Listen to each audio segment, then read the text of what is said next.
Welcome to the Bible in 1 Year with Melissa Sykes. Today is April the 28th, and we begin in 2 Samuel chapter 15, verse 1 through 12, Absalom's rebellion. After this it happened that Absalom provided himself with chariots and horses, and 50 men to run before him. Now Absalom would rise early and stand beside the way to the gate. So it was, whenever anyone who had a lawsuit came to the king for a decision, that Absalom would call to him and say, "What city are you from?" And he would say, "Your servant is from such and such a tribe of Israel." Then Absalom would say to him, "Look, your case is good and right, but there is no deputy of the king to hear you." Moreover, Absalom would say, "Oh, that I were made judge in the land, and everyone who has any suit or cause would come to me, then I would give him justice." And so it was, whenever anyone came near to bow down to him, that he would put out his hand and take him and kiss him. In this manner Absalom acted toward all Israel who came to the king for judgment. So Absalom stole the hearts of the men of Israel. Now it came to pass after 40 years that Absalom said to the king, "Please let me go to Hebron and pay the vow which I made to the Lord. For your servant took a vow while I dwelt at Geshur in Syria, saying, If the Lord indeed brings me back to Jerusalem, then I will serve the Lord." And the king said to him, "Go in peace." So he arose and went to Hebron. Then Absalom sent spies throughout all the tribes of Israel, saying, "As soon as you hear the sound of the trumpet, then you shall say, Absalom reigns in Hebron." And with Absalom went 200 men invited from Jerusalem, and they went along innocently and did not know anything. Then Absalom sent for Ahithophel the Gilonite, David's counselor, from his city, from Gilo, while he offered sacrifices, and the conspiracy grew strong, for the people with Absalom continually increased in number. David escapes from Jerusalem. 2 Samuel chapter 15, verses 13 through 37. Now a messenger came to David, saying, "The hearts of the men of Israel are with Absalom." So David said to all his servants who were with him at Jerusalem, "Arise and let us flee, or we shall not escape from Absalom. Make haste to depart, lest he overtake us suddenly and bring disaster upon us and strike the city with the edge of the sword." And the king's servants said to the king, "We are your servants, ready to do whatever my lord the king commands." Then the king went out with all his household after him, but the king left 10 women, concubines, to keep the house. And the king went out with all the people after him and stopped at the outskirts. Then all his servants passed before him, and all the Cherethites, all the Pelethites, and all the Gittites, 600 men who had followed him from Gath, passed before the king. Then the king said to Ittai the Gittite, "Why are you also going with us?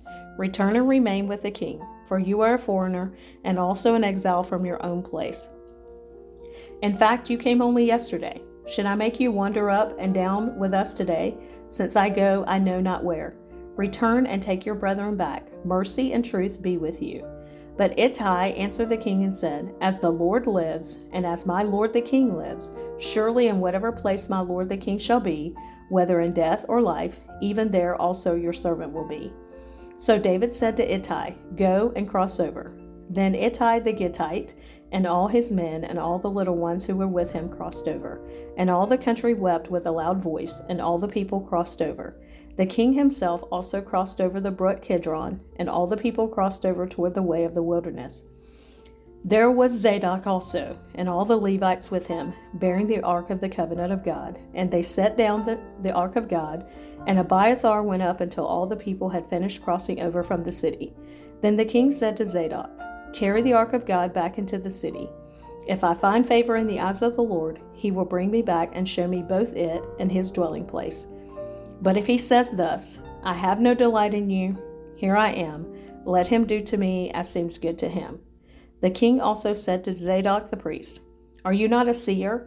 Return to the city in peace, and your 2 sons with you, Ahimaaz your son, and Jonathan the son of Abiathar.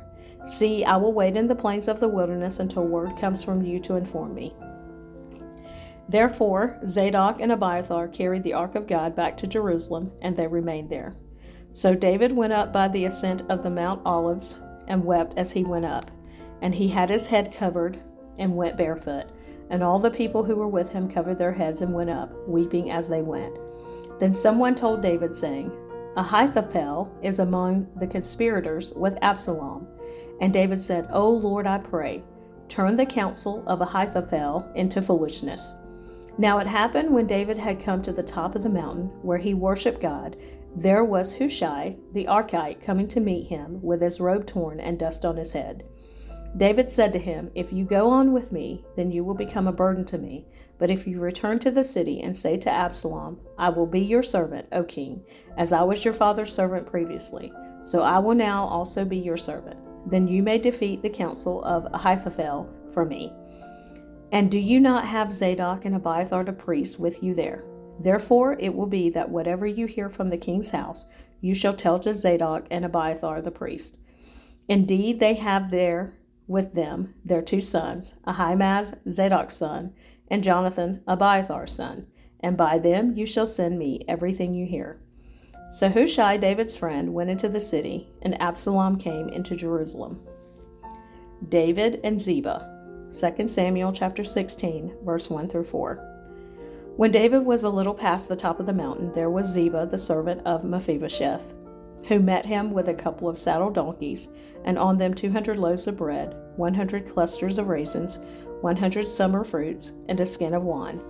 And the king said to Ziba, What do you mean to do with these? So Ziba said, The donkeys are for the king's household to ride on, the bread and summer fruit for the young men to eat, and the wine for those who are faint in the wilderness to drink. Then the king said, And where is your master's son?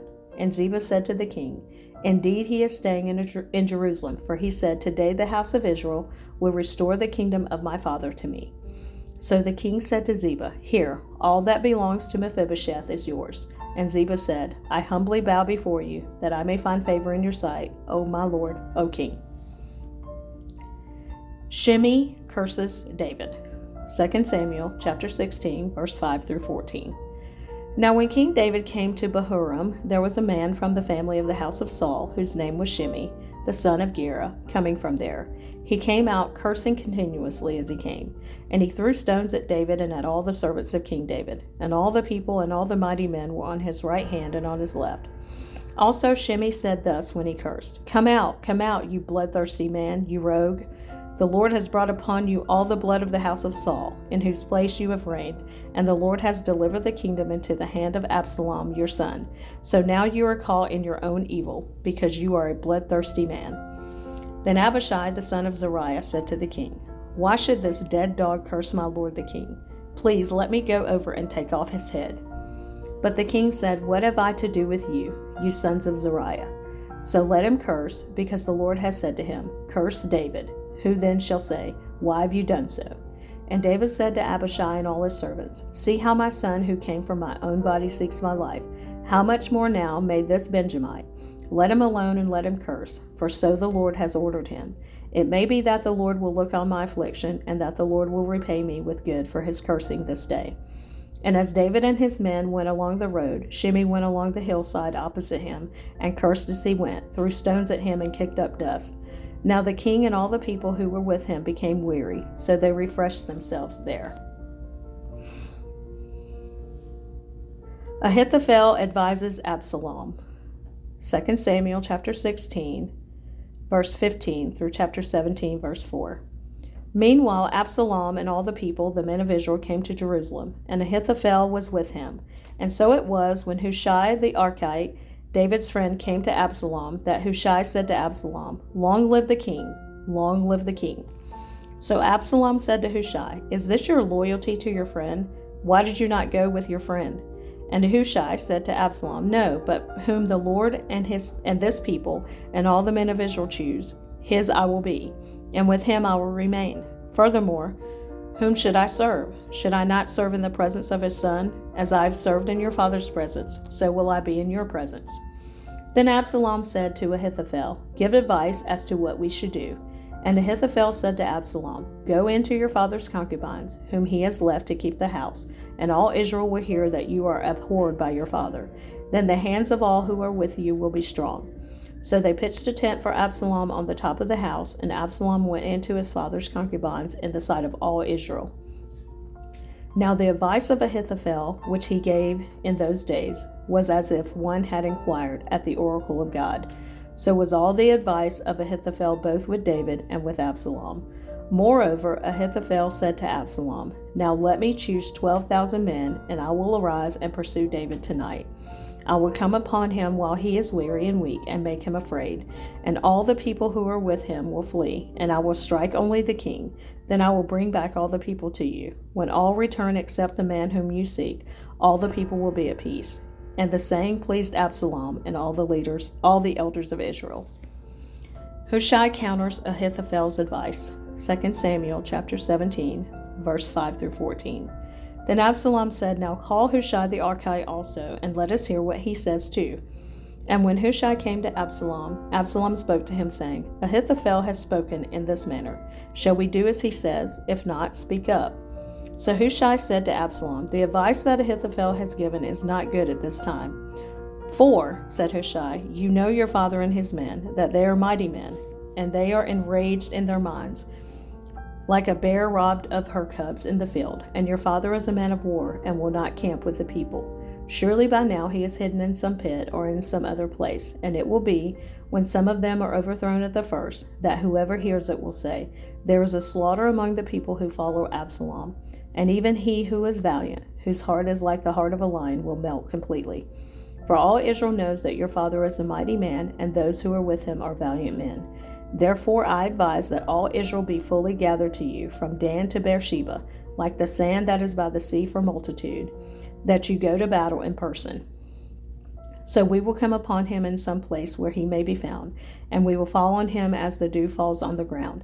And of him and all the men who are with him there shall not be left so much as one.